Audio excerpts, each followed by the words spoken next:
আসসালামু আলাইকুম রহমতুল্লাহি ওবরাকাতু।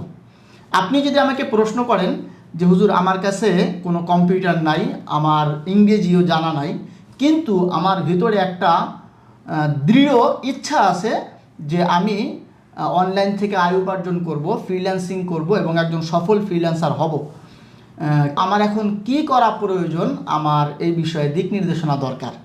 তাহলে আপনার এই প্রশ্নের উত্তরে আমি দুটো কথা বলবো, দুটো পরামর্শ দিব। একটা পরামর্শ হলো আপনি ইংরেজি শেখা শুরু করবেন এখনই, আর দ্বিতীয় পরামর্শ হলো আপনি এখন থেকে চেষ্টা করবেন কম্পিউটারের সাথে পরিচিত হওয়ার জন্য। তো প্রথম যে বিষয়টা অর্থাৎ ইংরেজি শেখার যে বিষয়টা, এটা কীভাবে শিখবেন আমি একটু বলে দিই। সেটা হলো আমরা আমাদের মাদ্রাসায় অর্থাৎ কওমি মাদ্রাসায় কিন্তু প্রত্যেক জামাতেই দুটো করে আরবি ভাষার কিতাব পড়ি। যেমন একটা হলো আরবি ব্যাকরণের কিতাব, আর একটা হলো আরবি আদব বা আরবি সাহিত্যের কিতাব। তো আমি যদি মিজান জামাতের কথা বলি, তাহলে মিজান জামাতে পড়ানো হয় মিজান মুনসাইব, আর তার সাথে পড়ানো হয় বাকুরাতুল আদব।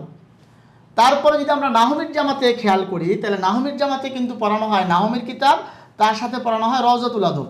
এরপরে হেদায়াতুন নাহু জামাতের কথাও যদি আমি বলি, তাহলে সেখানে এই আরবি ব্যাকরণের কিতাব পড়ানো হয় না হেদায়াতুন নাহু, এবং তার সাথে একটা আরবি সাহিত্যের কিতাব পড়ানো হয়, তার নাম হলো কালিউবি। তো এইভাবে মনে করেন কাফিয়া, সরেবেকা প্রত্যেক জামাতে কিন্তু দেখবেন যে আরবি ব্যাকরণের সাথে একটা আরবি সাহিত্যের কিতাবও কি আছে, যুক্ত আছে।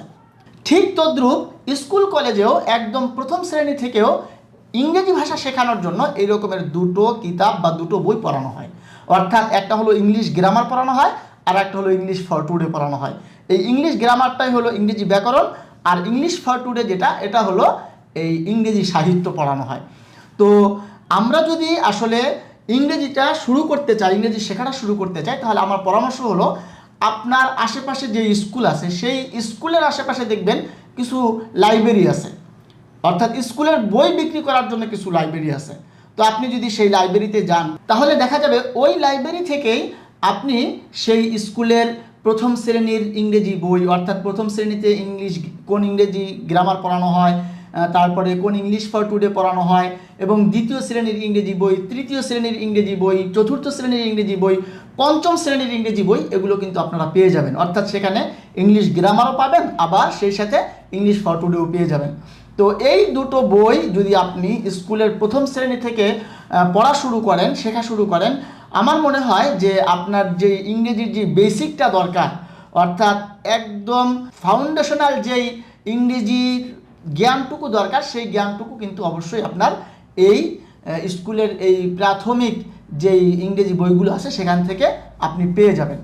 আচ্ছা, এখন কথা হলো স্কুলের এই ইংরেজি বইগুলো পড়ার জন্য, অর্থাৎ ইংরেজি গ্রামারগুলো পড়ার জন্য, ইংলিশ ফর টুডে পড়ার জন্য আপনার কোনো টিচারের দরকার আছে কিনা, কোনো শিক্ষকের প্রয়োজন আছে কিনা, এটা কিন্তু একটা প্রশ্ন। যে আমি একা একা স্কুলের এই ইংরেজি বইগুলো বুঝবো কিনা, আমি যদি সেগুলো কিনি তাহলে আমি একা একা সেগুলো পড়তে পারবো কিনা। তার উত্তর হলো যে হ্যাঁ, স্কুলের যেই ইংরেজি গ্রামারটা আছে সেই গ্রামারটা কিন্তু আপনি আসলে পড়তে পারবেন। কারণ হলো স্কুলের যেই গ্রামারগুলো আছে এই গ্রামারগুলো বাংলায় লেখা, কিন্তু আমাদের মাদ্রাসায় যেই আরবি গ্রামারটা আছে এই গ্রামার কিন্তু বাংলায় লেখা না। অর্থাৎ কোনো জেনারেল শিক্ষিত লোক যদি চায় যে আমি কওমি মাদ্রাসায় যেই আরবি কিতাবগুলো পড়ানো হয়, আরবি শেখানোর জন্য যেই কিতাবগুলো পড়ানো হয়, সেই কিতাবগুলো পড়ে পড়ে আরবি শিখবো, তাহলে কিন্তু তার পক্ষে সম্ভব না। কারণ আমাদের কওমি মাদ্রাসার মধ্যে আরবি ভাষাটাকে শেখানো হয় ফার্সি ভাষা দিয়ে, অর্থাৎ একটা কঠিন ভাষাকে শেখানো হয় তার চেয়ে বড় একটা কঠিন ভাষা দিয়ে। তো যাই হোক, আমি সেই বিষয়ে কোনো কথা বলবো না, কিন্তু স্কুলের ক্ষেত্রে, স্কুলের গ্রামারের ক্ষেত্রে আসলে এই বিষয়টা নাই। আপনি স্কুলের গ্রামারগুলো যখন পড়বেন তখন আপনার কাছে মনে হবে যে আপনি বাংলা পড়তেছেন, অর্থাৎ সেখানের কানুনগুলো এত সহজভাবে, এত সুন্দরভাবে বলে দেওয়া আছে যে আপনি একা একা পড়লেই আসলে বুঝতে পারবেন যে আসলে এখানে কোনটা ফেল, কোনটা ফাইল, কোনটা সিফত, কোনটা মৌসুফ, হ্যাঁ, এগুলো কিন্তু আপনি নিজে নিজেই বের করে ফেলতে পারবেন। আচ্ছা, তাহলে এইগুলো হলো আপনার ইংরেজি শেখার যেই পরামর্শ বা ইংরেজি কীভাবে শিখবেন তার পরামর্শ। তাহলে এখন আমরা শুরু করতে পারি যে কম্পিউটার আমরা কীভাবে শিখতে পারি, এটার ব্যাপারে কী পরামর্শ।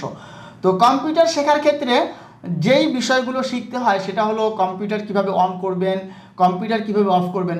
আসলে কম্পিউটার অন অফ করা খুবই সহজ বিষয়, কিন্তু আপনি যদি কম্পিউটারের সাথে পরিচিতই না হন, মানে কম্পিউটার আপনি কখনো ধরেই দেখেন নাই, তাহলে সেই ক্ষেত্রে কিন্তু এই বিষয়টা, এই যে অন অফ করার বিষয়টা একটা শিক্ষণীয় বিষয়, এখানেও আপনার শিখতে হবে।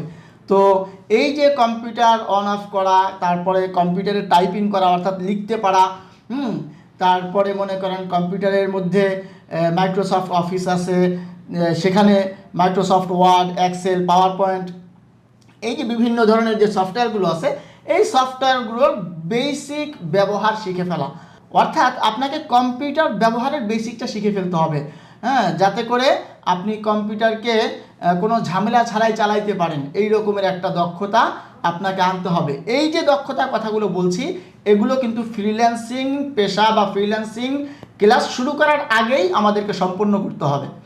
আচ্ছা, এখন কম্পিউটার আপনারা কোথায় পাবেন? এই যে কমি মাদ্রাসার শিক্ষার্থী আমরা যারা আছি, আমরা আসলে কম্পিউটারটা কোথায় পাবো?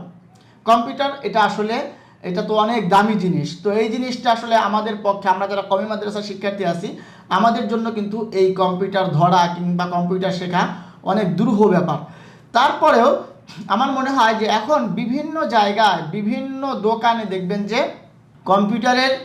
কম্পিউটার শেখানো হয়, টাইপিং শেখানো হয়। তো এই যে কম্পিউটার শেখানো হোক কিংবা টাইপিং শেখানো হোক, আপনি সেখানে 500 টাকা হোক, অল্প কিছু টাকা দিয়ে আপনি সেখানে কিন্তু ভর্তি হয়ে যেতে পারেন, এবং বন্ধের যে সময়গুলো আছে সেই সময়গুলো কিন্তু সেখানে ব্যয় করে আপনারা কিন্তু এই হাতের কাজগুলো অর্থাৎ কম্পিউটারের বেসিক ব্যবহারগুলো শিখে নিতে পারেন। আচ্ছা, এরপরেও কিন্তু আরও অনেক উপায় থাকতে পারে, যেমন নিজের ঘরের, হ্যাঁ, আপনার ভাই ব্রাদারের মধ্যে কারো কম্পিউটার থাকতে পারে, তো সেখান থেকে আপনি শিখতে পারেন, কিংবা আপনার পাড়া প্রতিবেশীর কারো কাছে থাকতে পারে, সেখানে গিয়েও আপনি কোনোভাবে, যদি আপনার বুদ্ধি থাকে, আপনি কোনোভাবে সেখানে গিয়ে শিখতে পারবেন। এরপরে মনে করেন আপনার যদি বন্ধু বান্ধব থেকে থাকে আর তাদের মধ্যে কারো যদি কম্পিউটার থেকে থাকে, তাহলে সেখান থেকেও আপনি কম্পিউটার যে বেসিক যে শিক্ষাটা, সেটা কিন্তু আপনি নিয়ে নিতে পারেন। আচ্ছা, যদি এই দুটো বিষয় অর্থাৎ ইংরেজির প্রাথমিক জ্ঞান আর হলো কম্পিউটারের বেসিক, এই দুটো বিষয় যদি আপনি কভার করতে পারেন, দুটো বিষয় যদি আপনি আয়ত্তে আনতে পারেন, তাহলে ইনশাল্লাহ আপনি কিন্তু ফ্রিল্যান্সিংয়ের ক্লাস করার উপযুক্ত হয়ে যাবেন। অর্থাৎ ফ্রিল্যান্সিং বিষয় নিয়ে পড়ালেখা করা, ফ্রিল্যান্সিং বিষয় নিয়ে জানাশোনা শুরু করা, এই কাজগুলো কিন্তু আপনি শুরু করে দিতে পারবেন। তো আজকের আলোচনা আমি এখানেই রেখে দিচ্ছি।